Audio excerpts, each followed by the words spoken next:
या ठिकाणी वर्षवास कार्यक्रमानिमित्त उपस्थित आदरणीय संस्कार विभागाचे जिल्हा उपाध्यक्ष सुशील कुमार हिवाडे साहेब, तसेच पर्यटन प्रचार प्रमुख आदरणीय माणिकजी लोखंडे साहेब आणि तालुक्याचे उपाध्यक्ष आजच्या कार्यक्रमाचे अध्यक्ष माणिकजी लोखंडे साहेब, युवराजजी आयरे साहेब, युवराज सुरकर साहेब आणि भारतीय बौद्ध महासभेचे सरचिटणीस दशरथजी संध्यान साहेब आणि उपस्थित मान्यवर, आज या ठिकाणी माझ्याकडे आलेला विषय आहे की भारतरत्न डॉक्टर बाबासाहेब आंबेडकरांनी जे क्रांती लढे, जी क्रांती या देशामध्ये घडवली आणि तुम्हा माणसांना माणसामध्ये आणण्याचं काम भारतरत्न डॉक्टर बाबासाहेब आंबेडकरांनी केलेलं आहे.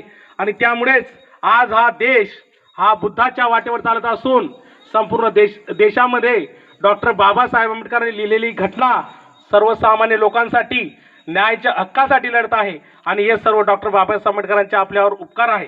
परंतु हे करत असताना डॉक्टर बाबासाहेब आंबेडकरांना जो संघर्ष करावा लागला, जी क्रांती या देशामध्ये झाली, ती क्रांती आजपर्यंत कोणीही करू शकला नाही. आणि म्हणून जे लढे झालेले आहे या देशामध्ये, डॉक्टर बाबासाहेब आंबेडकरांनी जे कार्य केलेलं आहे ते निश्चितच या इतिहासामध्ये त्यांचं नाव अजरामर झालेलं आहे. आणि म्हणून डॉक्टर बाबासाहेब आंबेडकर यांनी म्हटलेलं आहे की शिका, संघटित व्हा आणि संघर्ष करा. आपण शिक्षित सुद्धा झालेलो आहे, संघटित सुद्धा झालेलो आणि संघर्ष करण्याची आपली तयारी आहे. आणि म्हणून या देशामध्ये जर समता प्रस्थापित करायची असेल तर डॉक्टर बाबासाहेब आंबेडकरांनी जो लढा दिलेला आहे त्या लढ्याची प्रेरणा आपल्याला घ्यायची आहे. आणि म्हणून या विषयाच्या माध्यमातून मला एकच सांगायचं आहे की डॉक्टर बाबासाहेब आंबेडकरांनी आपल्या हयातीभर जे लढे लढलेले आहे, जे कार्य केलेलं आहे, त्या कार्यापासून आपल्याला प्रेरणा घ्यायची आहे. आणि त्यापैकी आपला आज पहिला लढा आहे काळा राम मंदिर सत्याग्रह.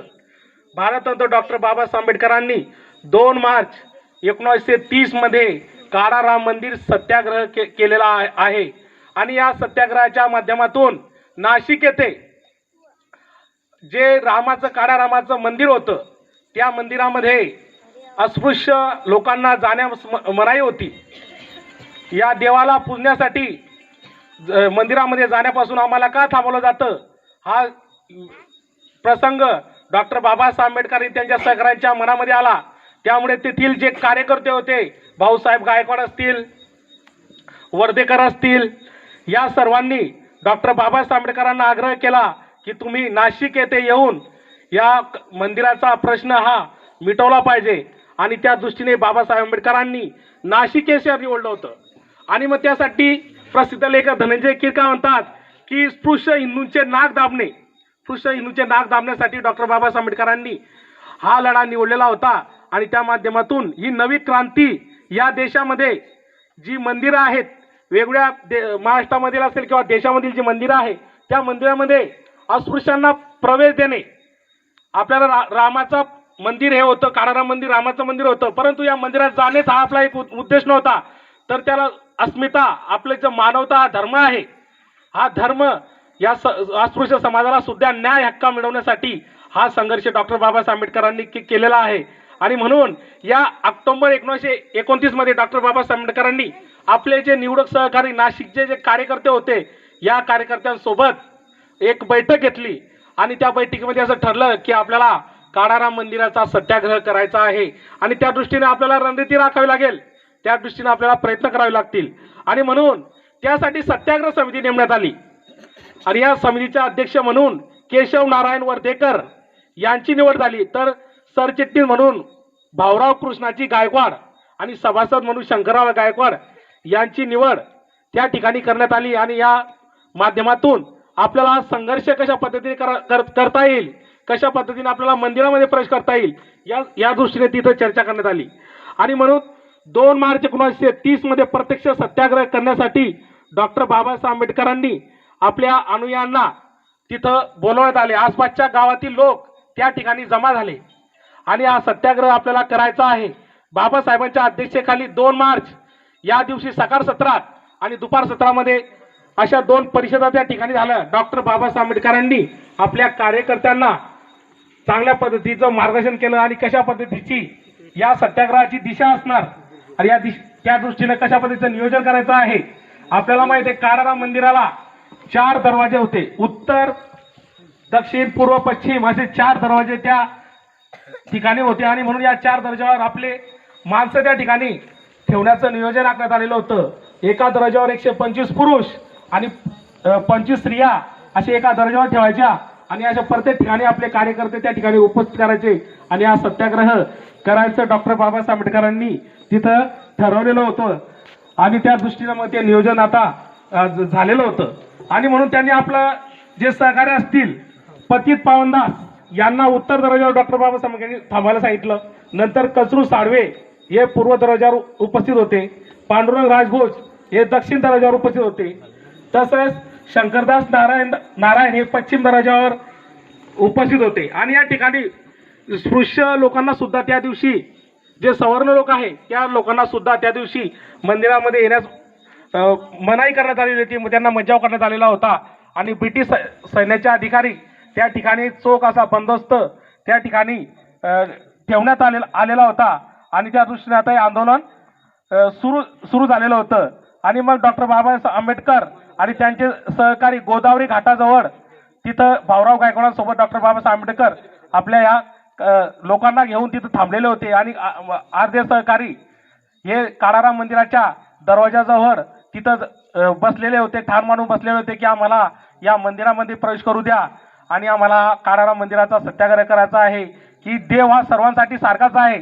या मंदिरामध्ये आम्हाला प्रवेश करणे हा आमचा अधिकार आहे आणि तो अधिकार आम्हाला सगळ्या माणसांसारखा सर्व माणसांसारखा आम्हाला तो मिळाला पाहिजे. या दृष्टीने डॉक्टर बाबासाहेब आंबेडकरांनी हे नियोजन केलेलं होतं. आणि त्या दृष्टीनं आता हा हिंदू सत्याग्रही आणि डॉक्टर बाबासाहेब आंबेडकरांचे कार्यकर्ते जी जनता होती यांच्यामध्ये आता हा संघर्ष चालू झालेला होता. आणि त्या दृष्टीनं आता लोक तिथं आता गर्दी गोळा होण्यास लोक एकत्र जमलेले होते. गर्दी वाढत चाललेली होती. आणि मग सत्याग्रही जे होते आणि हिंदू सनातन लोक जे होते त्यांच्यामध्ये आता बोलणी झालेली होती की आपण दोघांनी मिळून या रामाचा रथ ओढूया आणि आपण मंदिरामध्ये तुम्हाला आम्ही प्रवेश देतो. त्या दृष्टीनं अशी चर्चा झालेली असताना सुद्धा ठरलेला असताना सुद्धा हिंदू सनातनी लोकांनी तो रथ ओढत असताना आपल्या लोकांना ज्या सत्याग्रही लोक होते त्यांना तो रथ ओढू दिला नाही आणि ते रथ घेऊन ते पळाले आणि त्यामध्ये मग संघर्ष झाला. आणि डॉक्टर बाबासाहेब आंबेडकरांच्या कानावर ही घटना पडली की डॉक्टर बाबासाहेब आंबेडकर त्या ठिकाणी गोदावरीच्या काठावर तिथं बसलेले होते की सवर्ण लोकांनी हा रथ आता पळवलेला आहे आणि त्यांनी त्यांचं जो शब्द दिला होता तो त्यांनी लक्षात ठेवला नाही किंवा मानला नाही.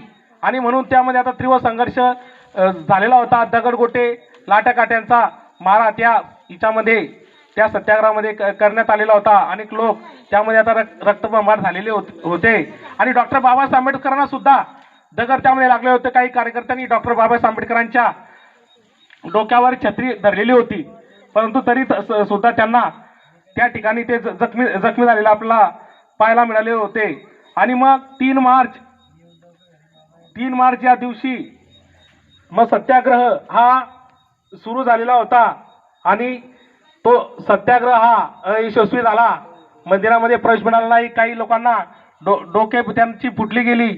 अनेक लोक रक्तबंबाळ झाले परंतु मंदिर प्रवेश काही आपल्याला मिळाला नाही.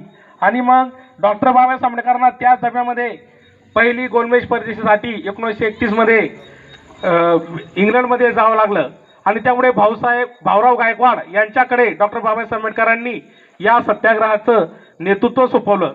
आणि त्यांनी भाऊराव गायकवाड यांनी आपल्या कार्यकर्त्यांसह हा लढा अखंड 5 वर्ष तो लढा चालू होता आणि ह्या लढ्याला शेवटपर्यंत काही यश आले नाही. परंतु जेव्हा आपला भारत देश 15 ऑगस्ट 1947 रोजी स्वतंत्र झाला तेव्हा सर्व मंदिरे ही हिंदू असेल किंवा सवर्ण असतील किंवा शूद्र असतील या सर्वांसाठी हे मंदिरे खुले झाले.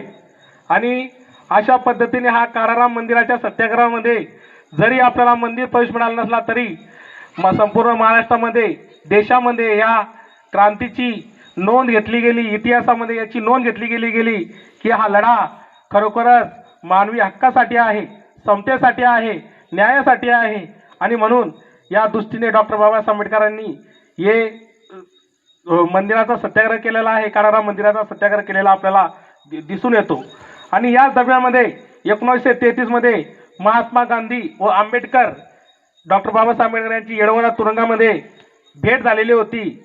आणि गांधीजींनी सुद्धा डॉक्टर सुब्बारायन विधेयक समर्थन डॉक्टर बाबासाहेब आंबेडकरांना मागितलेलं होतं की तुम्हाला मंदिर प्रवेश, या विधेयकानुसार आपल्याला मंदिर प्रवेश तर मिळणार होता, परंतु मूर्तीपूजा हा एक प्रमुख मुद्दा त्यामध्ये होता. ती मूर्तीपूजा त्यामध्ये केली जाणार नव्हती, म्हणून या विधेयकाला डॉक्टर बाबासाहेब आंबेडकरांनी विरोध केलेला आपल्याला दिसून येतो.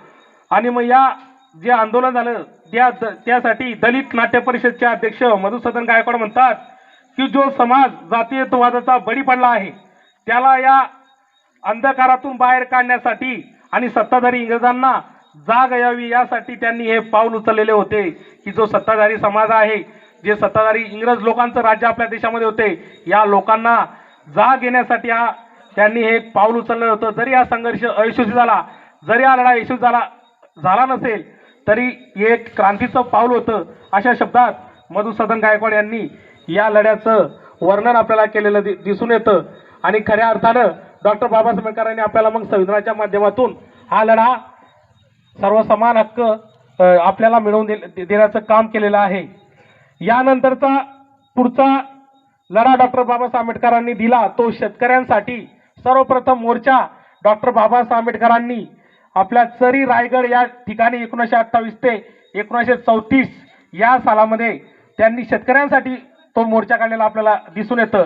आणि त्या काळामध्ये जुलमी अशी खोटी पद्धत त्या काळामध्ये होती. इंग्रज सरकार आपल्यावर जे शेतसारा हा बळजबरीने शेतसारा वसूल करण्याचं काम करत होते. उत्पन्न शेतकऱ्याला कमी मिळालं असेल त्याचं काही घेणं होतं किंवा दुष्काळ पडला असेल याचंही काही घेणं देणं ब्रिटिश अधिकाऱ्यांना होतं. आणि जी जुलमी अशी खोटी पद्धत होती, ही पद्धत 14 एप्रिल 1929 मध्ये रत्नागिरी येथे जी शेतकरी परिषद डॉक्टर बाबासाहेब आंबेडकर यांच्या अध्यक्षतेखाली भरलेली होती, यामध्ये एक खोटी बंद विधेयक डॉक्टर बाबासाहेब आंबेडकरांनी मांडले आणि ते मुंबई विद्यापीठामध्ये संमतीसाठी डॉक्टर बाबासाहेब आंबेडकरांनी पाठवलेलं आपल्याला दिसून येतं. यासाठी त्यांनी मुंबई विधिमंडळावर 10 जानेवारी 1938 रोजी 25,000 शेतकऱ्यांचा मोर्चा त्यांनी आपल्याला काढलेला दिसून येतो. आणि या शेतकऱ्यांचा न्याय मिळवून देण्याचं काम डॉक्टर बाबासाहेब आंबेडकरांनी केलेलं आपल्याला दिसून येतं. यानंतर त्यांनी सप्टेंबर 1918 मध्ये यावर शोध निबंध दिला की शेतकऱ्यांना ज्या समस्या आहेत, शेतीविषयक ज्या समस्या शेतकऱ्यांना येतात, मग तो पीक विमा योजना असेल, यावर त्यांनी संशोधन केलेलं आपल्याला दिसून येतं. शोध निबंध त्यांनी लिहिलेला दिसून येतो. आणि शेती विकास आराखडा करण्यासाठी राज्य समाजवादाचा सिद्धांत डॉक्टर बाबासाहेब आंबेडकरांनी मांडलेला आहे. यातून आपल्याला एकच असं लक्षात येतं की डॉक्टर बाबासाहेब आंबेडकरांनी शेतकरी असेल, शोषित असेल, वंचित असेल, या सर्वांना न्याय मिळवून देण्यासाठी डॉक्टर बाबासाहेब आंबेडकरांनी आपलं जीवन हे वाहिलेलं आहे.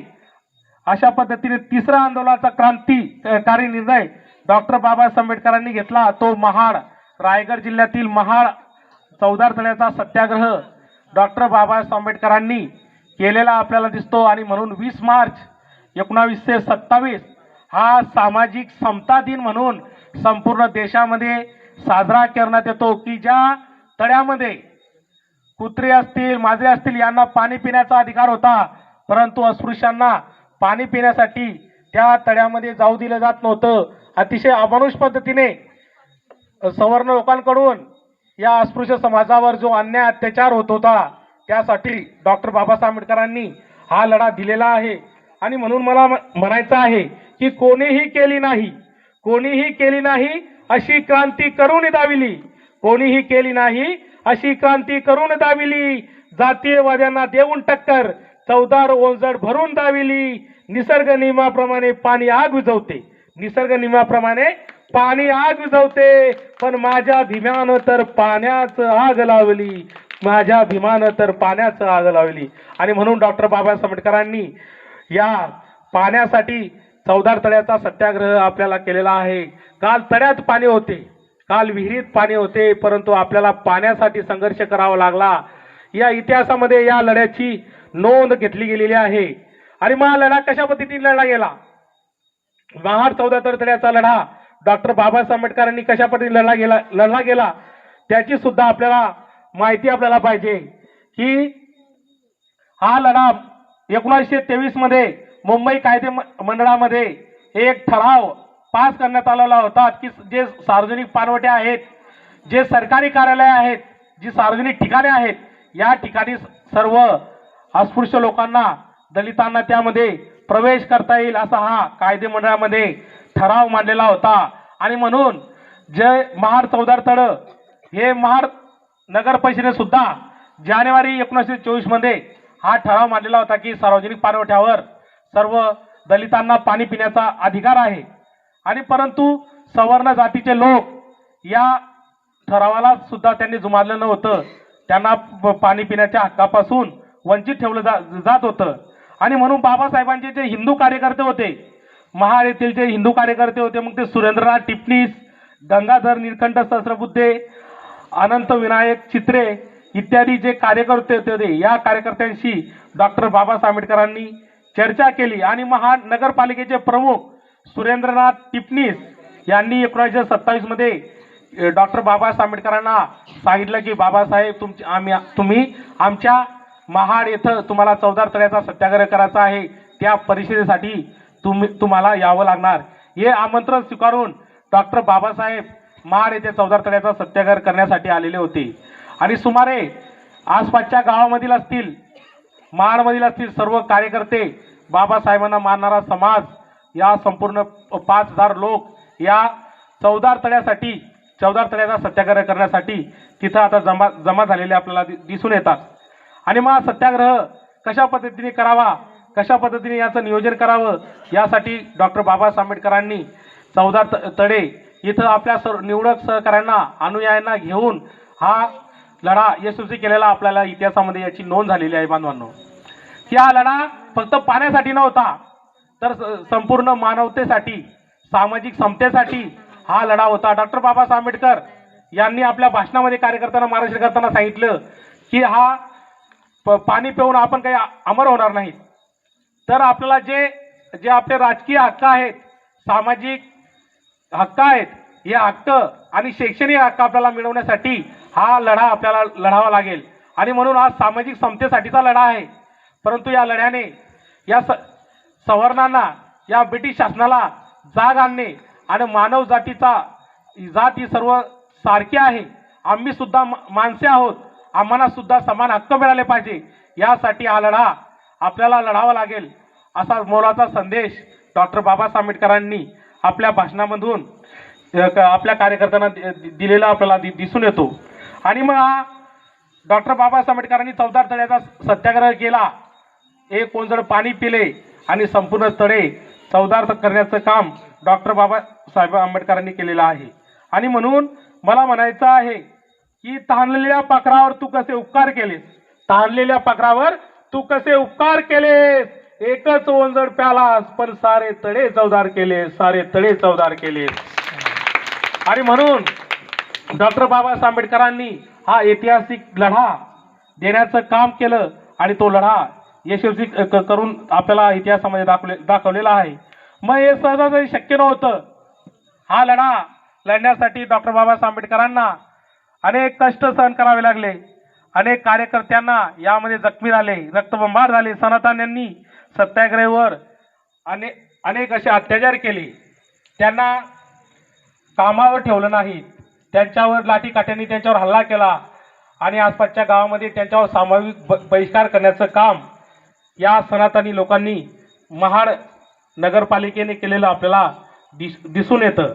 आणि मग सत्याग्रह संपल्यानंतर डॉक्टर बाबासाहेब आंबेडकर आपल्या सरकारी निवासस्थानी निघून गेले आणि जे कार्यकर्ते होते, बाबासाहेबांचे जे कार्यकर्ते होते, तो समाज एकत्र झालेला होता, तो संपूर्ण समाज त्या तंबूमध्ये एकत्र झालेला होता आणि आता लढा यशस्वी झालेला आहे. आणि म्हणून तो आपला जी रोटी आपण आणलेली आहे, जी भाकर आपली आणलेली आहे, ती खाऊन आपण आता आपल्या गावाकडे जाऊ. परंतु त्याच दरम्यानमध्ये महाड येथे की अशी एक त्या काळामध्ये दौंडी पिटवण्यात आली की तळ्यामधील पाणी डॉक्टर बाबासाहेब आंबेडकर आणि त्यांच्या कार्यकर्त्यांनी बाटवलेलं आहे. तसंच वीरेश्वराचं जे मंदिर, महाड येथे जे मंदिर होतं, ते मंदिर सुद्धा या कार्यकर्त्यांनी, या लोकांनी बाटवलेलं आहे, अशी अफवा त्या काळामध्ये पसरली. आणि सवर्ण लोक लाठीकाठी घेऊन या कार्यकर्त्यावर, जे खेड्यापाड्यातून लोक एकत्र आलेले होते, या कार्यकर्त्यावर ते तुटून पडलेले आपल्याला दिसून येतात.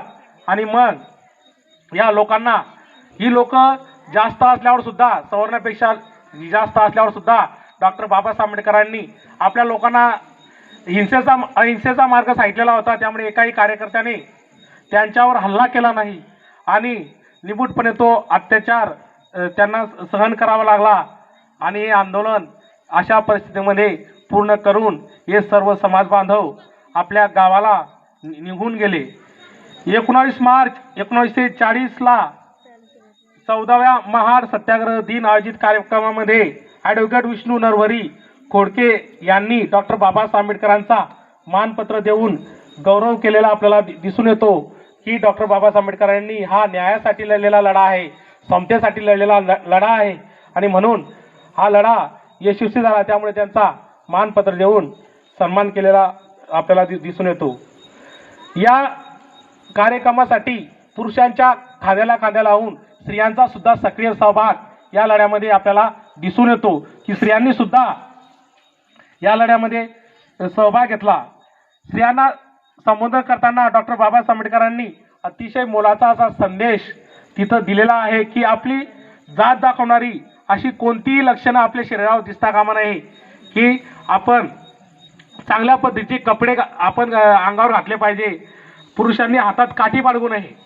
आपले पूर्वीचे लोक हातामध्ये काठी त्यांच्या होती, परंतु डॉक्टर बाबासाहेब आंबेडकरांनी सांगितलं की आपल्याला अहिंसेच्या मार्गावर चालायचं, सत्तेच्या मार्गावर आपल्याला चालावं लागेल. त्यासाठी काठी तुम्हाला सोडून द्यावी लागेल. आणि स्त्रियांनी पूर्ण कपडे ते परिधान केले पाहिजे. तास गोड लुगडे त्यांनी नेसायला सांगितलं होतं. अशा पद्धतीने स्त्रियांना सुद्धा डॉक्टर बाबासाहेब आंबेडकरांनी मार्गदर्शन आपल्याला केलेलं दिसून येतं. आणि हा लढा इतिहासामध्ये अजरामर झालेला आपल्याला दिसून येतो. काळाराम मंदिराचा सत्याग्रह असेल, शेतकरी मोर्चा असेल किंवा महाड चौदार तळ्याचा सत्याग्रह असेल, हे लढे डॉक्टर बाबासाहेब आंबेडकरांनी या आपल्या जीवनामध्ये, हयातीमध्ये यशस्वी करून दाखवण्याचं काम डॉक्टर बाबासाहेब आंबेडकरांनी केलेलं आहे. असे अनेक लढे डॉक्टर बाबासाहेब आंबेडकरांनी आयुष्यभर लढले आणि ते यशस्वी करून आपणा सर्वांना न्याय हक्क मिळवून देण्याचं काम डॉक्टर बाबासाहेब आंबेडकरांनी भारतीय संविधानाच्या माध्यमातून आपल्याला केलेलं दिसून येतं बांधवांनो. आणि म्हणून जेव्हा 15 ऑगस्ट 1947 रोजी आपला भारत देश स्वतंत्र झाला, या राज्यघटनेच्या माध्यमातून न्याय हक्क आणि अधिकार मिळवून देण्यासाठी डॉक्टर बाबासाहेब आंबेडकरांनी प्रयत्न आपल्याला केलेले दिसून येतात. आणि म्हणून आजही आपला समाज जो शिक्षित झालेला आहे, जी प्रगती आपल्या समाजाची झालेली आहे, त्यामध्ये डॉक्टर बाबासाहेब आंबेडकरांनी घटनेच्या माध्यमातून जे योगदान दिलेलं आहे, त्यामुळेच आज आपला समाज, आज आपल्या समाजातील लोक हे प्रगती करत आहे. इंजिनियर, डॉक्टर, वकील या साऱ्या मोठमोठ्या पदावर आपल्या समाजातील लोक आहेत. आणि म्हणून हे लढे डॉक्टर बाबासाहेब आंबेडकरांनी आपल्यासाठी लढलेले आहे. आपल्यासाठी जी बलिदान दिलेलं आहे, त्यांच्या बलिदानाची आपण जाणीव ठेवून त्या दृष्टीनं जे बाबासाहेबांनी जी ग्रंथ आपल्याला दिलेला आहे, त्या ग्रंथाचं वाचन करून कशा पद्धतीने आपला समाज पुढे जाईल, आपल्या समाजाची प्रगती होण्यासाठी आपण सर्वांनी या ठिकाणी प्रयत्न करायला पाहिजे. आणि बाबासाहेबांची चळवळ ही जोमाने पुढे जाण्यासाठी आपण सर्व गावागावातून जर समता सैनिक दलाच्या माध्यमातून अनेक तरुण जर पुढे आले तर निश्चितच बाबासाहेबांना मानणारे जी लोक आहेत, मग ती कोणत्याही जाती धर्माचे असतील, त्या सर्वांनी एकत्र येऊन डॉक्टर बाबासाहेब आंबेडकरांचं स्वप्न आपल्याला पूर्ण करण्याची ही वेळ आहे. आणि म्हणून यासाठी आपल्याला संघर्ष आपल्याला करावा लागेल. ज्या बाबासाहेबांनी आम्हाला सोन्याचे दिवस दिलेले आहे, त्या बाबासाहेबांनी आम्हाला हक्क मिळवून दिलेला आहे, त्या बाबासाहेबांनी आम्हाला संघर्ष आमच्या रक्तामध्ये आहे, तो संघर्षाचा वारसा आम्हाला मिळालेला आहे. तो संघर्षाचा वारसा घेऊन आपल्याला भावी जीवनामध्ये आपल्याला ही वाटचाल करावी लागेल आणि त्या दृष्टीने आपल्याला हे प्रयत्न करावे लागतील. यासाठी आपण सर्वांनी एक समतेचा संदेश घेऊन, एक न्यायाची भूमिका घेऊन आपण या येणाऱ्या भविष्य काळामध्ये आपली वाटचाल आपण करूया आणि त्या दृष्टीने आपण प्रयत्न करून घेऊया. आजच्या या क्रांती दिनाच्या निमित्ताने, आज या क्रांतिकारी लढ्याच्या निमित्ताने जे 2 शब्द तुम्ही माझे ऐकून घेतले, त्याबद्दल मी तुम्हाला धन्यवाद देतो आणि माझ्या वाणीला पूर्णविराम देतो. जय भीम, जय भारत, जय बुद्ध. साधू साधू